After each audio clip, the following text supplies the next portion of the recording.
Hola, ¿qué tal? ¿Cómo están? Qué gusto saludarlos. Bienvenidos a esta nueva sesión de nuestra serie especial sobre el aburrimiento, del aburrimiento al asombro y viceversa. Comparto mi pantalla y comenzamos la sesión. En esta ocasión, esta va a ser la primera de dos partes. Hasta ahora lo que hemos estado haciendo es dedicar cada clase a analizar un libro o, como en la última ocasión, un par de libros. En esta ocasión, el libro que quiero comentar con ustedes, que en realidad es un libro breve, es un libro de 130 páginas, es este que está aquí, Why Boredom Matters, ¿por qué importa el aburrimiento? Decía, es un libro breve y no obstante, me parece que su contenido es tan rico que para poder exponerlo y digerirlo de manera provechosa, conviene hacerlo en dos sesiones. Entonces, como veremos un poco más adelante, hoy voy a resumir la introducción y los dos primeros capítulos para ir planteando el tema que le da título a esta nueva sesión, la filosofía del aburrimiento. No obstante, decía, como siempre lo hacemos, comienzo con una recapitulación. Entonces, hasta ahora lo que hemos hecho en esta serie es analizar cuatro libros.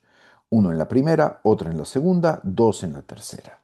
El primer libro que analizamos es un libro de reciente publicación, The Siren's Call, de Chris Hayes, publicado este mismo año, en el 2025 en los Estados Unidos. Y el segundo libro que comentamos es un libro pues, anterior, de los años 80, de Neil Postman, y se llama Amusing Ourselves to Death. Entonces, comienzo haciendo una breve recapitulación de cada uno de ellos.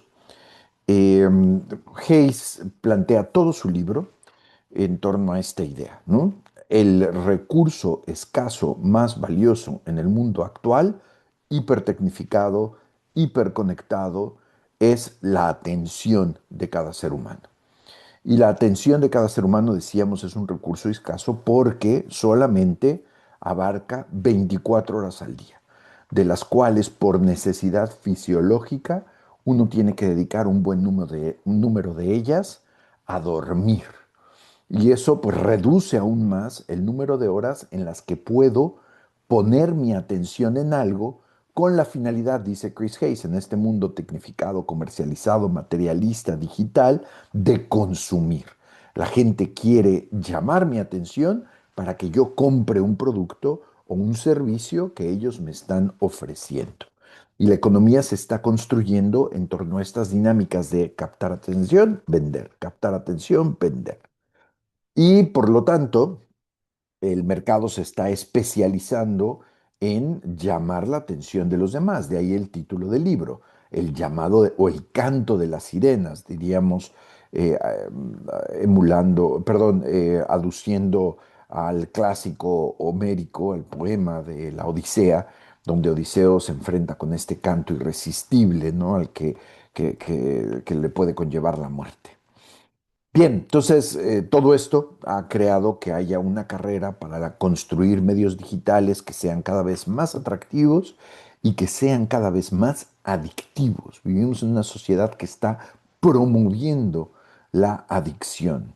En este caso, a el constante recurrir a los instrumentos digitales, francamente como mecanismo de entretenimiento, para llenar el tiempo, para llenar el corazón, para llenar el vacío, que son los temas de los que vamos a estar hablando en esta y en la siguiente sesión.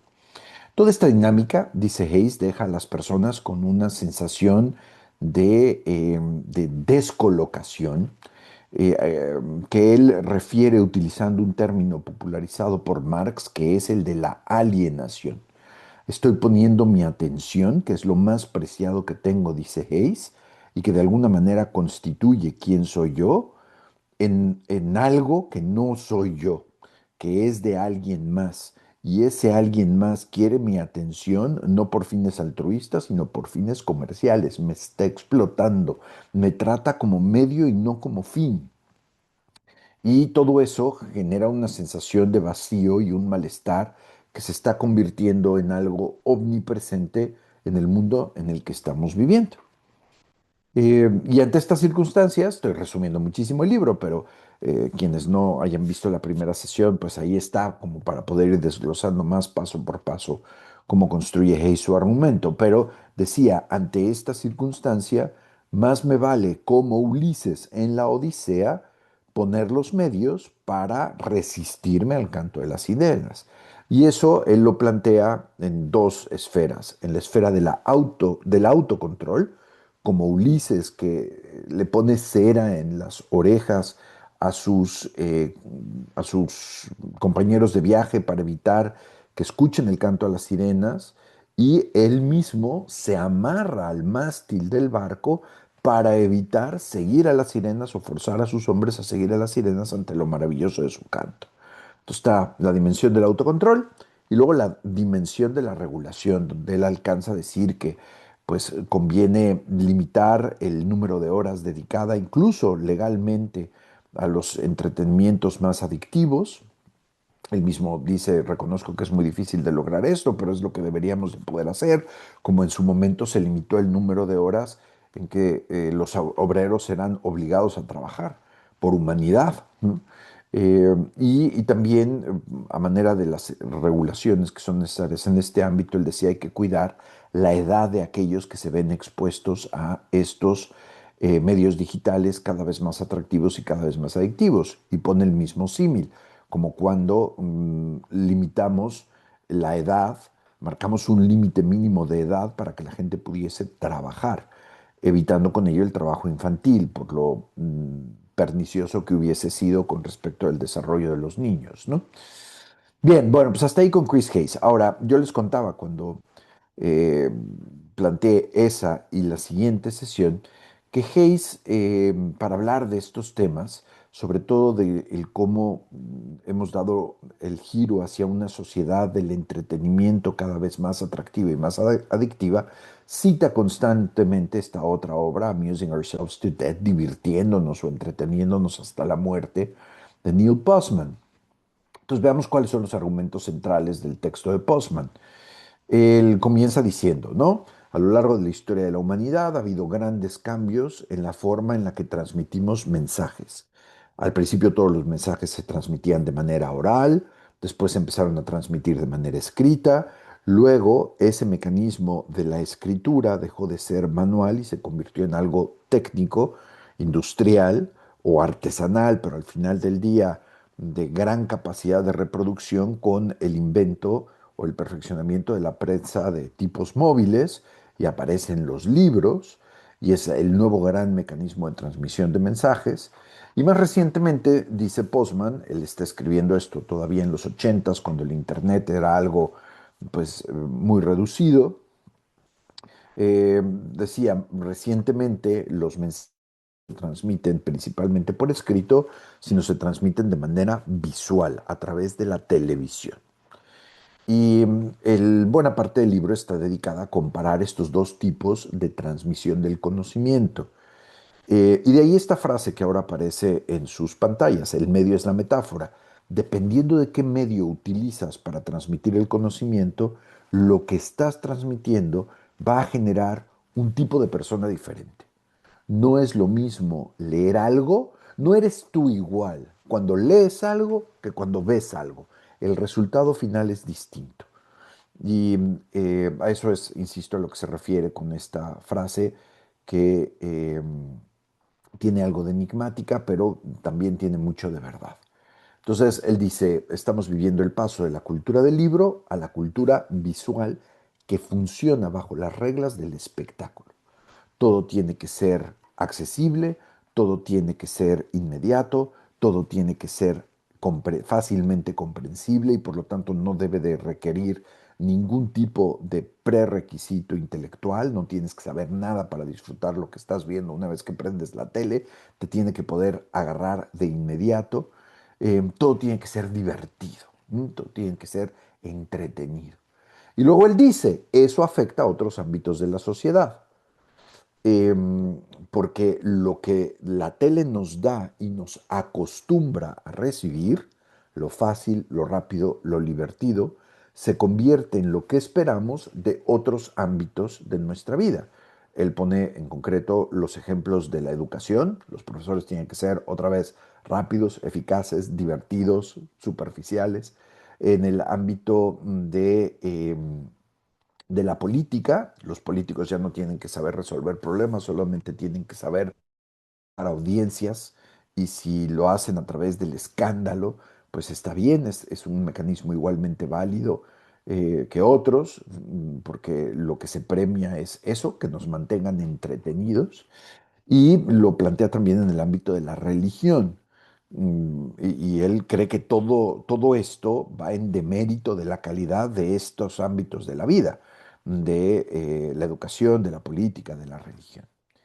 Y todo esto porque, volviendo a aquello de que el medio es la metáfora, dada la cantidad de horas que estamos expuestos a las pantallas, en el caso de Postman de televisión, hoy diría unos también, en las computadoras, en los iPads o tabletas, nuestro cerebro y nuestros hábitos cognitivos se van modificando y nos van volviendo cada vez más ignorantes, más débiles y más fácilmente manipulables.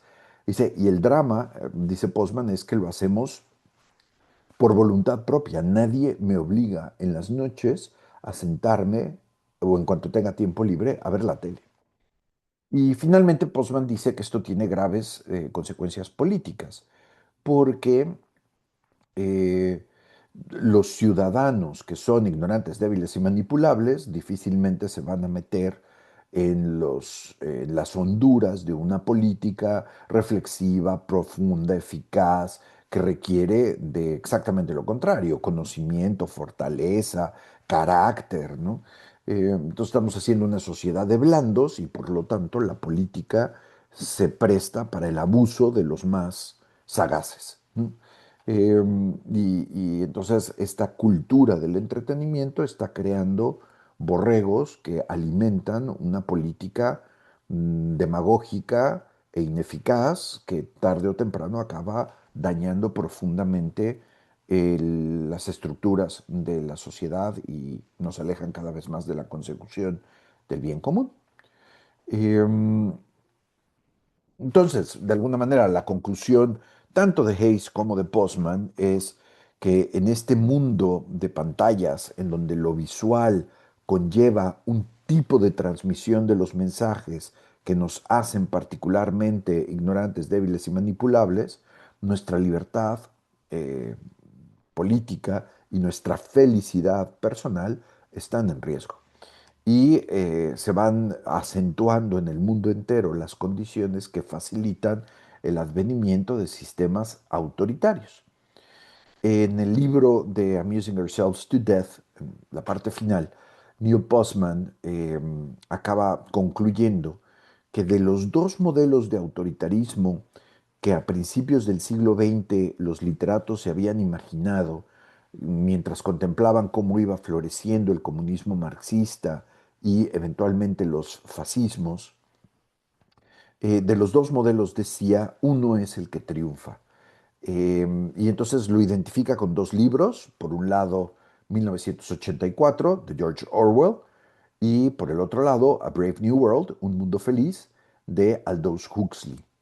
Y decía, ¿no?, que de estos dos modelos el que triunfa es el de Huxley. Hay un modelo autoritario que en la sociedad del entretenimiento en la que hoy vivimos corresponde a las tesis del autoritarismo que plantea Aldous Huxley.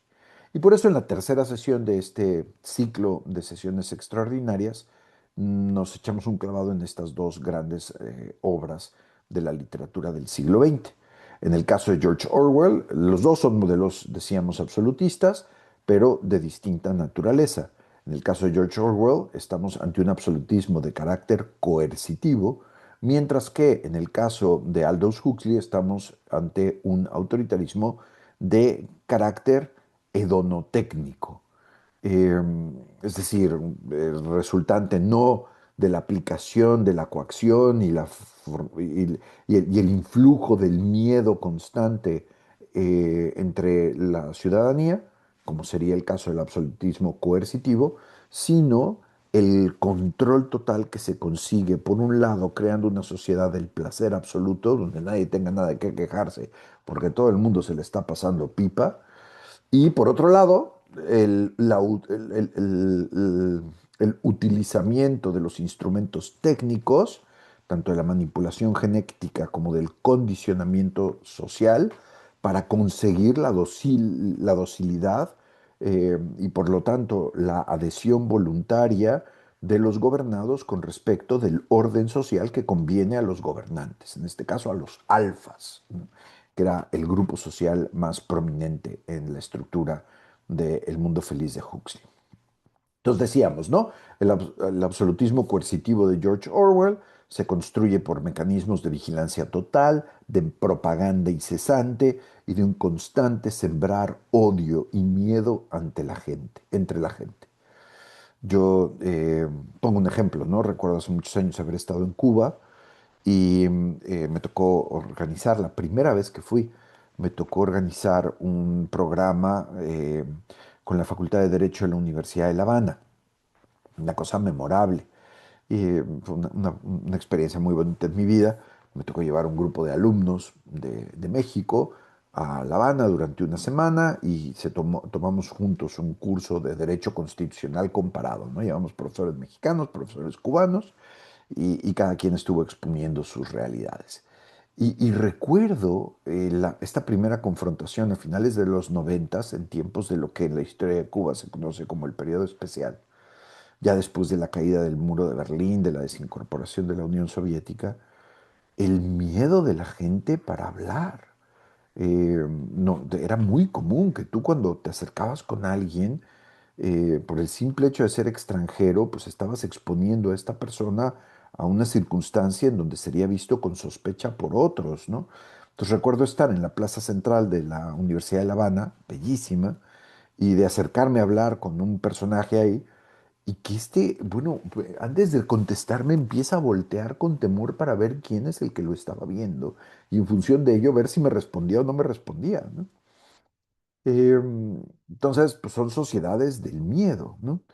Y bueno, también, porque el tema del odio, pues hoy lo estamos viendo constantemente, ¿no? Por ejemplo, el cómo muchos partidos en Europa y en América están utilizando el tema migratorio para sembrar eso, miedo y odio, y a través de ello hacerse de el apoyo que necesitan en las urnas para poder avanzar su propia agenda y sus propios intereses constantemente, dividiendo a la sociedad a través de estos mensajes, ¿no? Bueno, en el caso del absolutismo hedonotécnico de Aldous Huxley, los mecanismos, ya decíamos, son otros. Y ya habíamos anunciado un par de ellos. La manipulación genética y el condicionamiento son de las páginas más entretenidas del libro. El primer capítulo, los dos primeros capítulos, cuando te describen una fábrica de seres humanos y cómo son manipulados genéticamente y condicionados psicológicamente. Pero luego está todo el tema del mundo laboral que está acompañado de un universo incesante de entretenimiento y de intoxicación. Hay una droga que están tomando todo el tiempo para evitar sentir cualquier cosa adversa.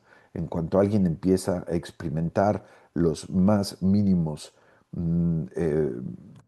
vestigios de angustia, de dolor, de tristeza o lo que fuere, se toman media pastillita de soma, una pastillita de soma, cuatro pastillitas de soma, ¿no?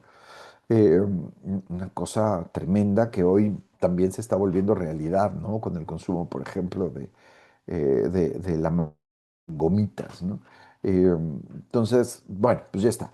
Entonces, de estos dos universos en conflicto, el que va a triunfar en el mundo actual, según las tesis tanto de Hayes como de Neil Postman, es este absolutismo hedonotécnico de Aldous Huxley. Ahora, terminábamos la sesión, o más o menos a la mitad de la sesión, porque luego nos adentramos, ¿se acuerdan?, en las enseñanzas de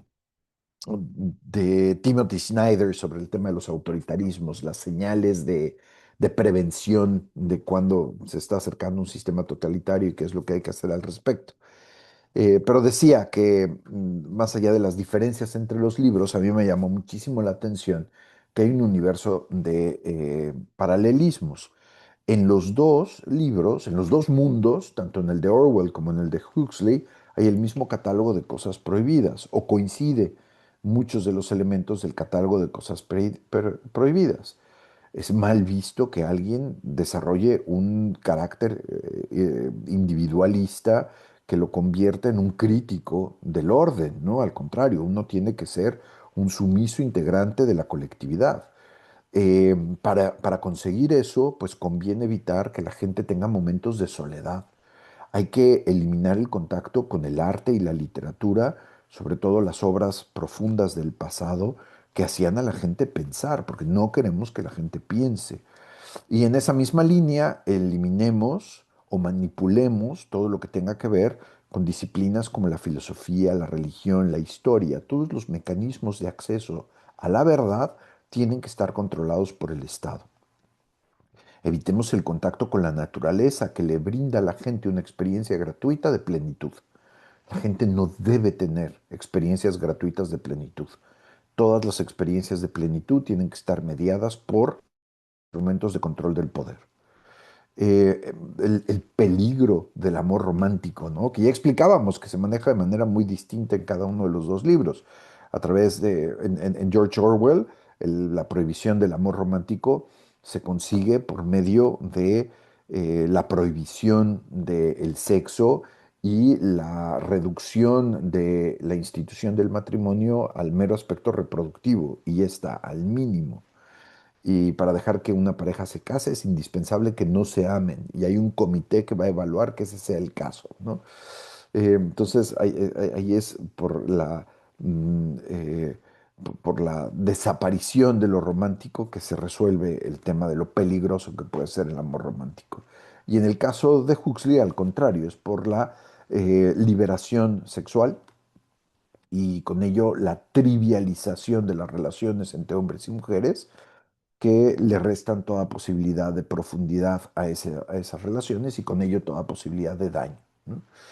Y finalmente, en los dos mundos, la familia no existe, ¿no? O al menos la familia funcional no existe. En el mundo de George Orwell, los hijos denuncian a los padres. En el mundo de Brave New World, ni siquiera hay padres e hijos, ¿no?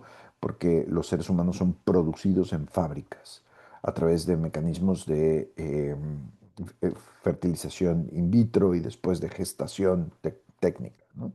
Industrial.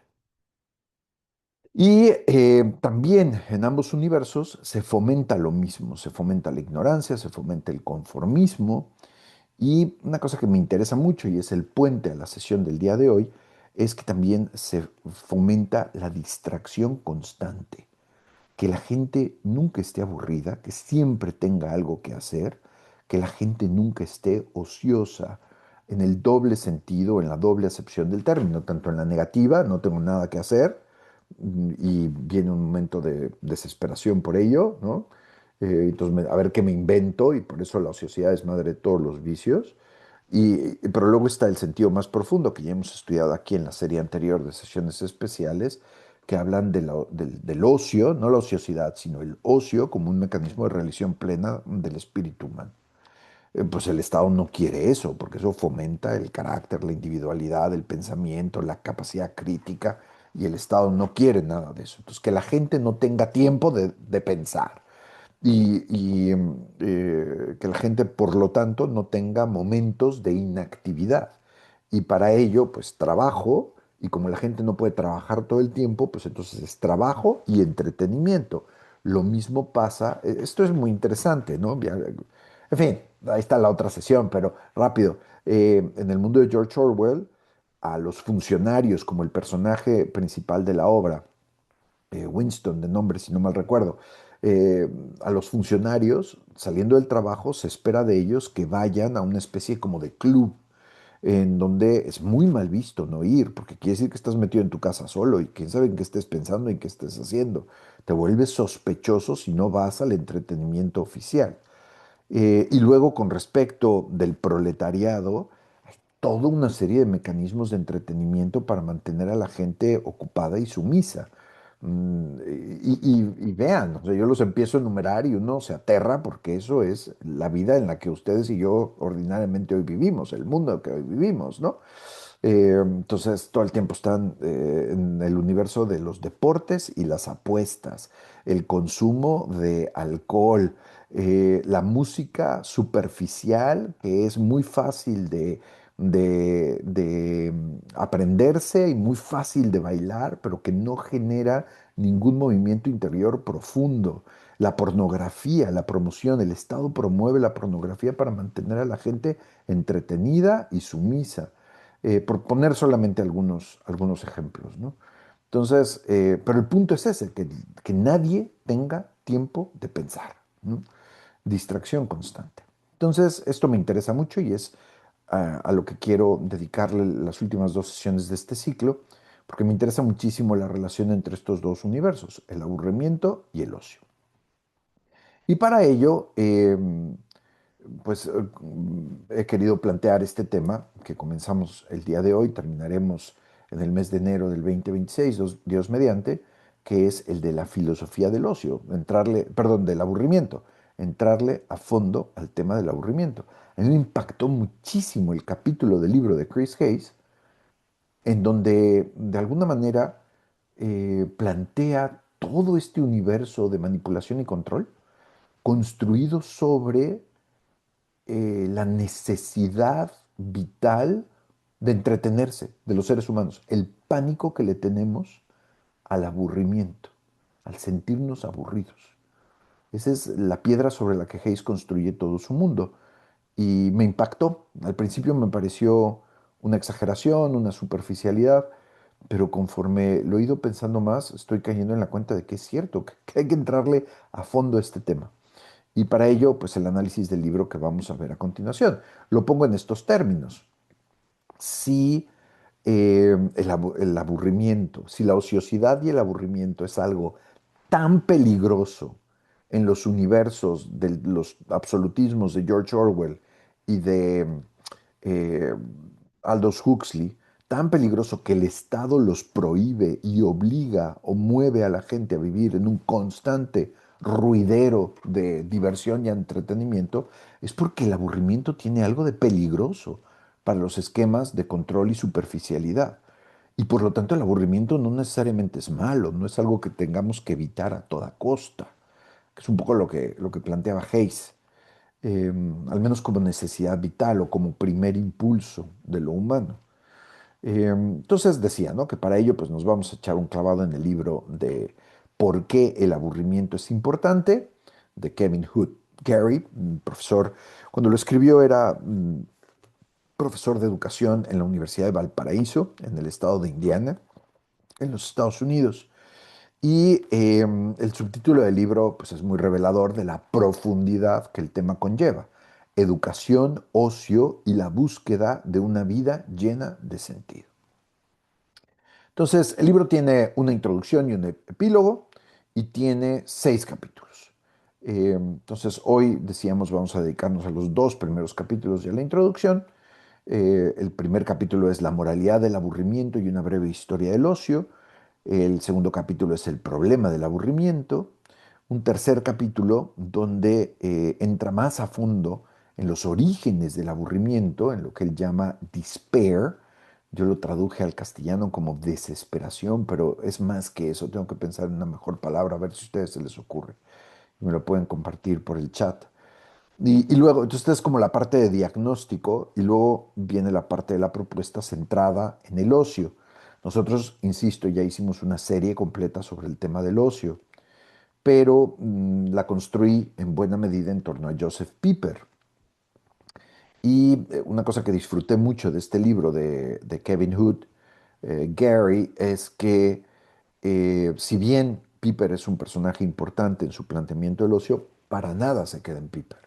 Y me abrió las puertas a un montón de otras referencias que me parecieron de lo más sugerentes, que ya les estaré compartiendo en la siguiente sesión. Pero bueno, decíamos, la primera parte es como de diagnóstico, el problema del aburrimiento, la segunda parte es la solución a través del ocio, y entonces el cuarto capítulo se llama Ocio, la cura del aburrimiento, el quinto es el arte del ocio, y el sexto es cultivando el ocio. En realidad el quinto y el sexto capítulo pudieron haber sido uno solo, y el sexto capítulo no es sino una serie de ejemplos en el ámbito educativo de cómo se vive el arte del ocio como mecanismo de formación de la persona humana para evitar de fondo, de raíz, el tema del aburrimiento. Pero bueno, para entrarle a aquello, primero hay que ver qué es esto del aburrimiento y eso es lo que vamos a hacer hoy.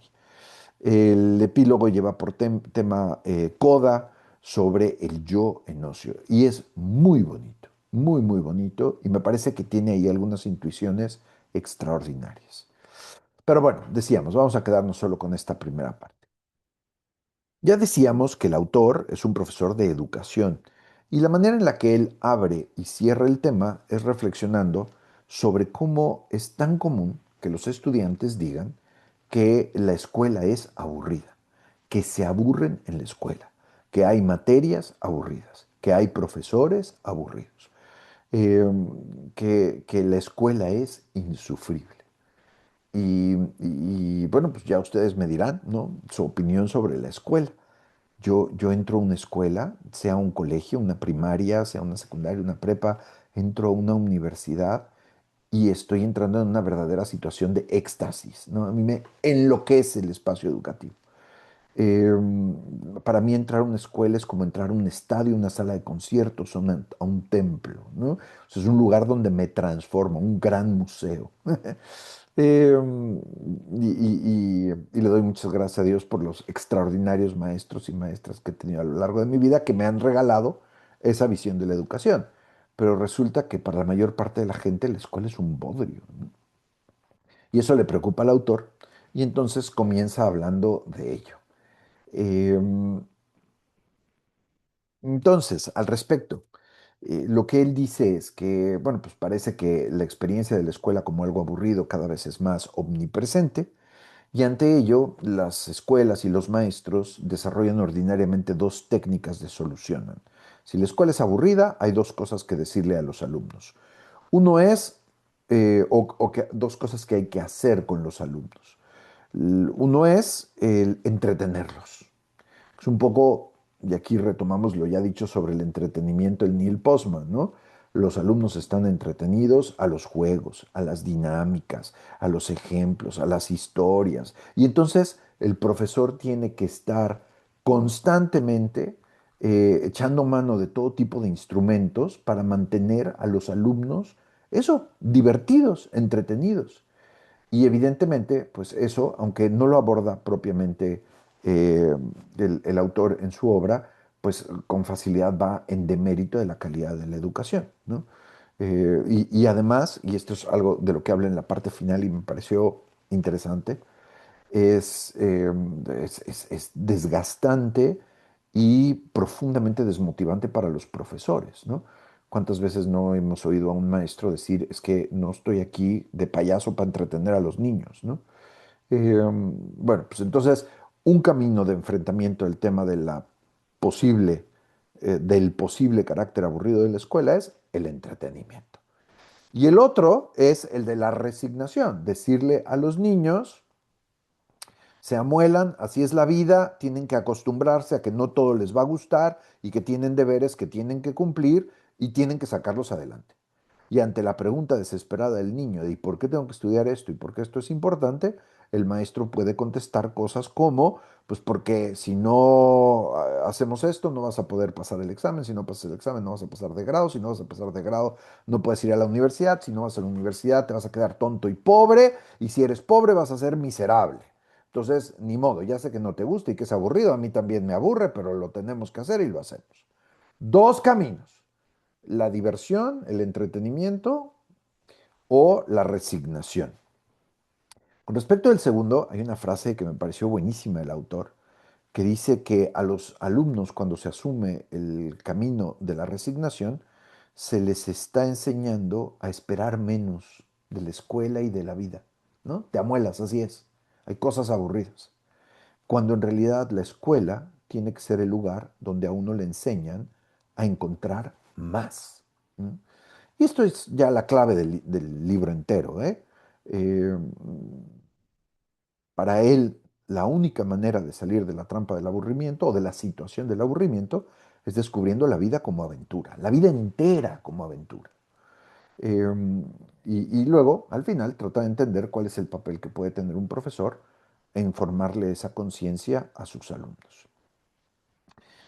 Ahora, dice el autor que este esquema, o te diviertes o te aburres, trasciende el aula y se convierte en la manera en la que la gente ya vive después los espacios de trabajo, la vida familiar, las relaciones con los amigos, las actividades cotidianas como ir al supermercado, limpiar la casa, ¿no? Es decir, o encuentras una manera de hacerla entretenida o te resignas a que ni modo hay que vivir esto y ya está, ¿no? Y en ambos casos, pues estamos acostumbrándonos a recibir menos de la vida cuando nuestro corazón todo el tiempo nos está pidiendo más. Y pues aquello ya nos va planteando que estas dos soluciones para el problema del aburrimiento, por un lado, el entretenimiento o la evasión, es la palabra que él usa más, evasión, o por otro lado, a través del entretenimiento y la diversión, o por otro lado, la resignación, son caminos insuficientes. Y entonces plantea que la solución correcta es el ocio, y esto lo voy a desarrollar en amplitud en la siguiente sesión. Pero antes de pasar al primer capítulo, quiero recuperar cómo él dice que en el fondo, el aburrimiento, el ser humano que está aburrido, es un ser humano que tiene un problema interior muy profundo. A lo largo de la preparación de la sesión, constantemente se me ha venido a la cabeza el oír a mi papá 1000 veces decir que se aburren los burros. Se aburren los burros. El problema no está afuera, el problema está en aquello que estás viviendo, las circunstancias en las que te encuentras, lo que estás estudiando, la persona con la que estás conviviendo. Ese mundo exterior nunca es el problema. El problema es el sujeto, el burro. Eh, entonces, de esta frase, un poco fuerte, me quedo con esta idea de que el problema del aburrimiento no es exterior, no es circunstancial, como vamos a ver en el siguiente capítulo, o en los siguientes capítulos, sino es interior, es un problema personal. Aburrirse no es simplemente no encontrar interés en las cosas. Dice el autor, y esto es muy fuerte, ¿eh? Dice, aburrirse es perder el compás moral. Una persona que se aburre, en el momento en el que decimos estoy aburrido, es decir, es un tema grave. Es como cuando te duele algo, mucho, ¿no? Tienes que hacer algo al respecto. Ayer platicábamos con una amiga que estando en México, estando en Aguascalientes de visita, eh, su marido de repente le llama y le dice, oye, estoy sintiendo que se me duermen los pies y las manos. Y conforme iban pasando las horas, la sensación pues esa sensación de hormigueo se le empezaba a extender por todo el cuerpo y de repente ya no podía caminar, empezó a perder fuerza en el cuerpo. Eh, en fin, ¿no? Bueno, pues el aburrimiento, dice el autor, dice Kevin Hood Gary, es así, es una señal grave de advertencia, ¿no? De que tú estás mal, no el mundo, no fuera de ti, tú estás mal. Por eso el aburrimiento es algo tan importante y por eso es tan grave evitar el aburrimiento a través de mecanismos de distracción superficial y efímeros, que es a lo que hoy nos tiene tan acostumbrado el mundo en el que estamos viviendo. Y entonces dice, en contrapunto, aquí seguimos en la introducción, todo esto lo vamos a ir viendo de manera estructurada y más profunda, pero dice, por el otro lado, el ocio es un camino. Bueno, decía, ¿no? Que si estás aburrido has perdido el compás moral, has perdido de vista el fin de tu existencia, que es el florecimiento.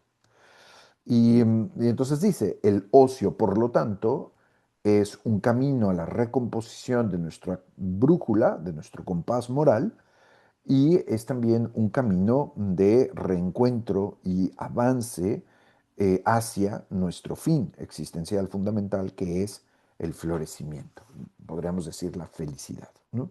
Y ese camino, el ocio, requiere disciplina, vigilancia y práctica repetida. Bueno, pues hasta ahí con el planteamiento, ¿no? Estos son como los temas en general que él va a abordar. Y comenzamos con el primer capítulo que lleva por título La moralidad del aburrimiento y una breve historia del ocio. En realidad, más que ser una historia del ocio, lo digo desde ahora, pues si no se me va a olvidar, es una historia de la educación y de cómo la educación ha ido progresivamente sacando al ocio de los elementos centrales, de los mecanismos formativos centrales, y con ello ha ido dejando cada vez más desprotegido a los alumnos con respecto a la dinámica existencial más profunda. Bueno, entonces él comienza explicando que la palabra ocio, perdón, que la palabra aburrimiento es una palabra, que el concepto del aburrimiento es un concepto prácticamente contemporáneo, moderno. No existía en otros momentos, en otras etapas de la historia. Si nos vamos al pasado, tenemos que buscar palabras distintas. Y una de las palabras más exitosas relacionadas con aquello a lo que hoy llamamos el aburrimiento es el término que se utilizó a lo largo de la Edad Media, que es el de la asedia, que es de lo que hablan San Gregorio Magno y Santo Tomás de Aquino, hablan de asedia.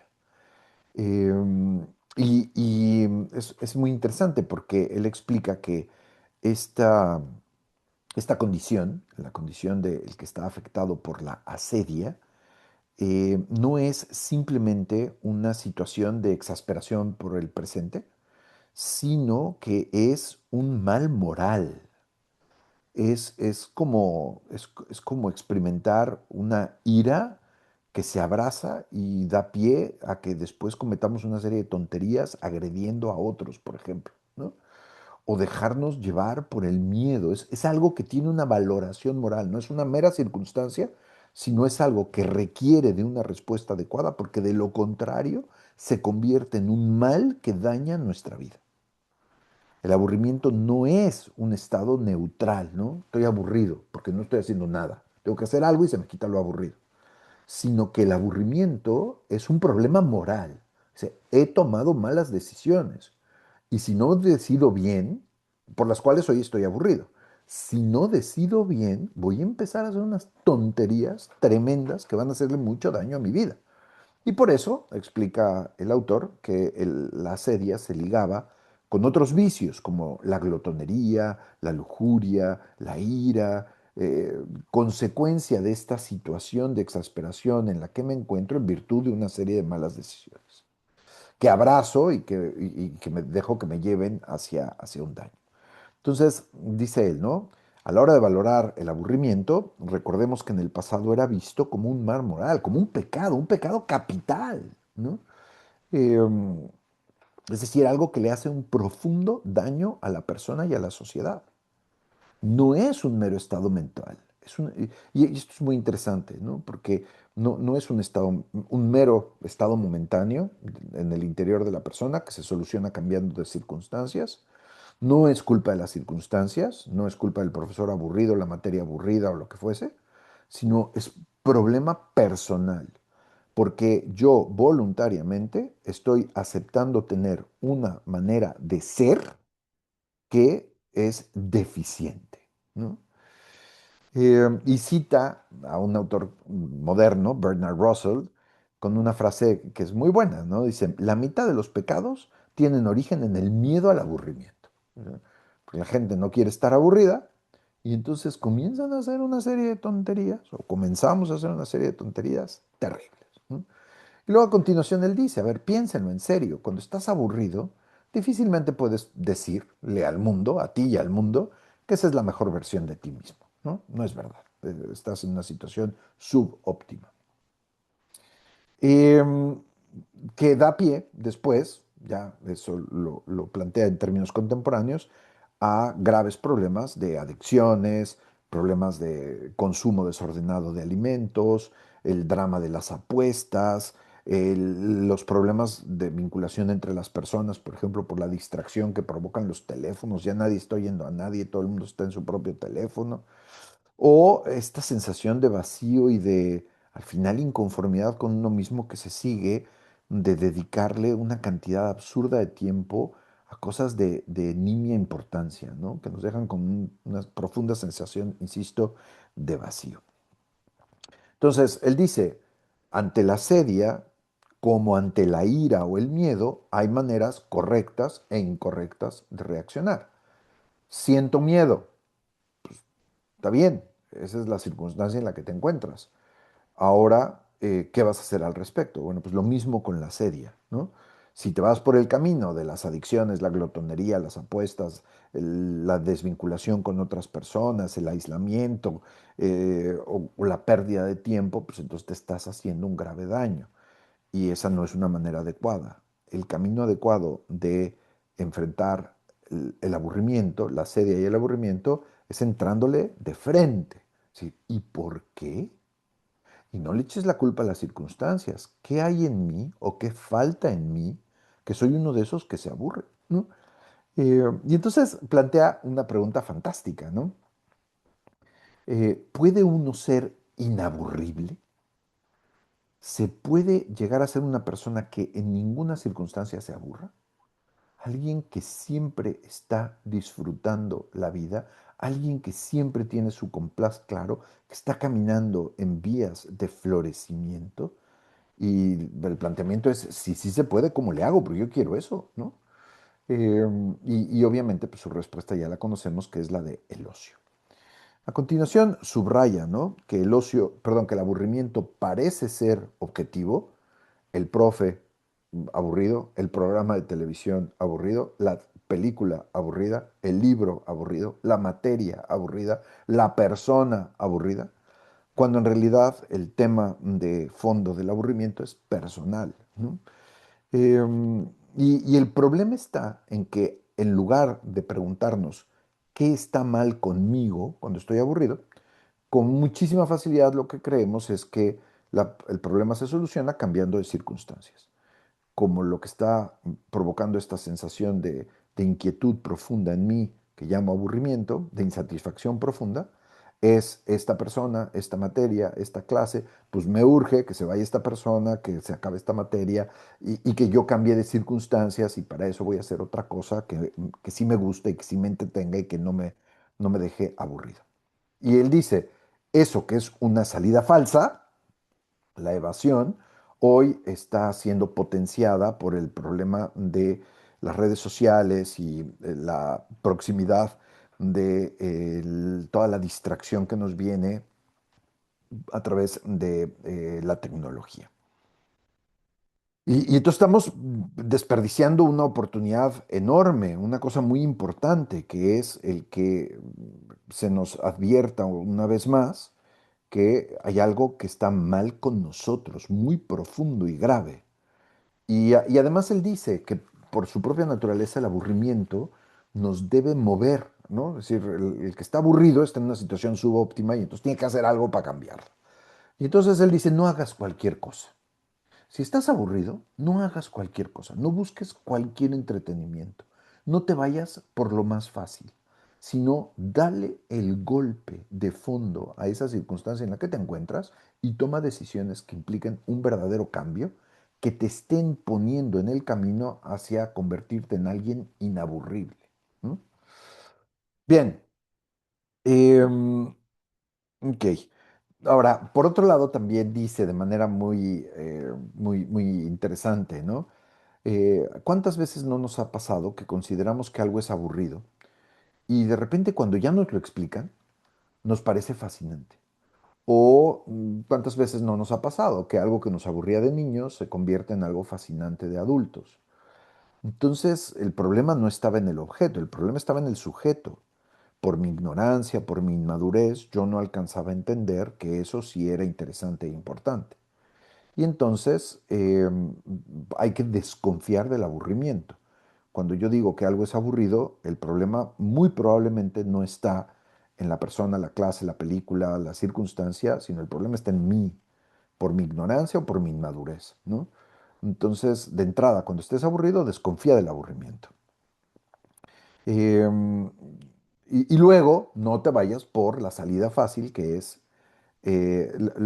aquí, y de eso hablaremos más la próxima sesión, utiliza el término latino curiositas. No te vayas por el lado de la curiositas, que es, estoy aburrido y entonces me pongo a ver cualquier cosa que sacia momentáneamente mi curiosidad. Y estoy pasando Y cada vez que tengo un atisbo de aburrimiento, cambio de cosa, y cambio de cosa, y cambio de cosa, y cambio de cosa. Y entonces estoy pasando de diversión en diversión, permaneciendo en un nivel de constante aburrimiento que me deja desprotegido ante las circunstancias, ¿no? Entonces él dice, la curiositas, y luego utiliza la expresión que él toma del budismo, monkey mind. No sé cómo se suele traducir esto al castellano, pero la mente de simios, ¿no? Supongo que se refiere como al ruido constante, ¿no? Y estar brincando otro, de una cosa a otra. Mala cosa cuando estamos buscando necesariamente algo que oír o algo que hacer. Tanto el ruido como el activismo son salidas falsas que nos van a conducir eventualmente a más aburrimiento, ¿no? Entonces, no tomes la salida falsa del entretenimiento. No caigas en la trampa de la evasión. Y luego lo dice muy bonito, dice, hay que aprender a redimir las circunstancias. Y eso se aprende alimentando o viviendo a fondo el ocio. Él dice, ¿no?, que el aburrimiento es la incapacidad para disfrutar bien del tiempo del que disponemos. En cambio, quien sabe vivir los momentos de ocio, su tiempo libre, aprende eh, a, eh, a ver las cosas como llenas de sentido.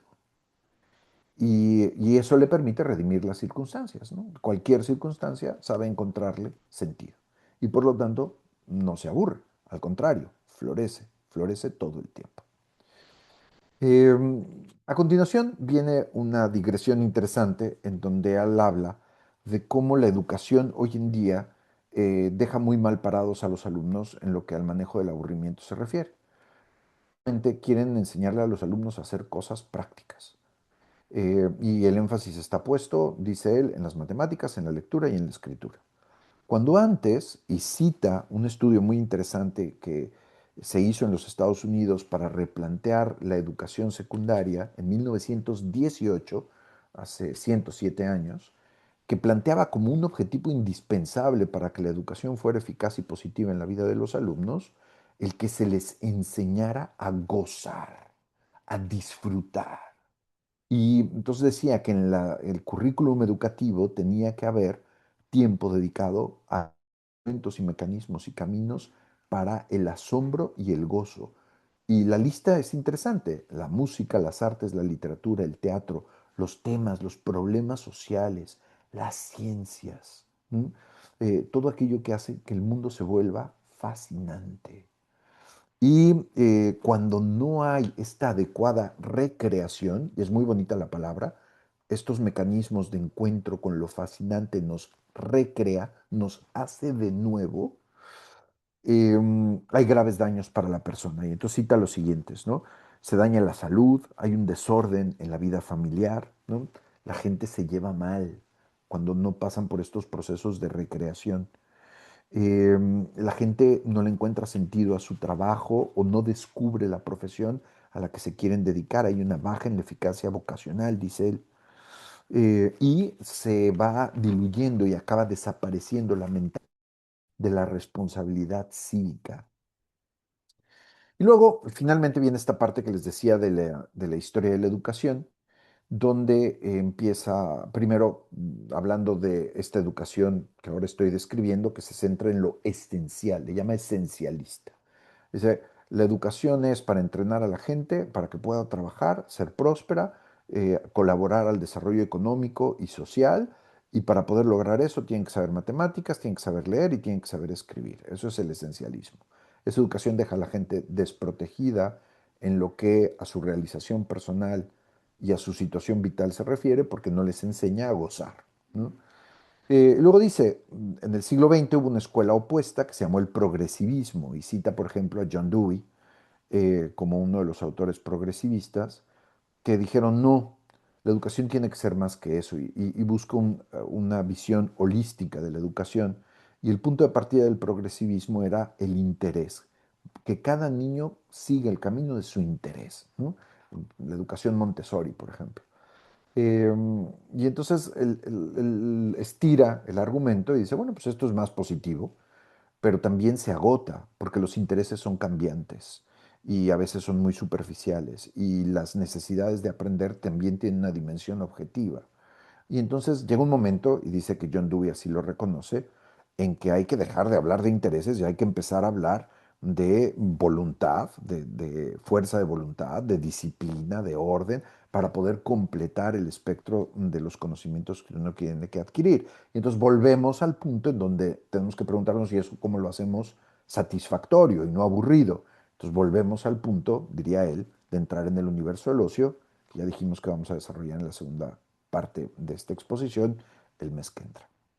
Y termina abordando dos errores fundamentales como el ocio, sobre el ocio.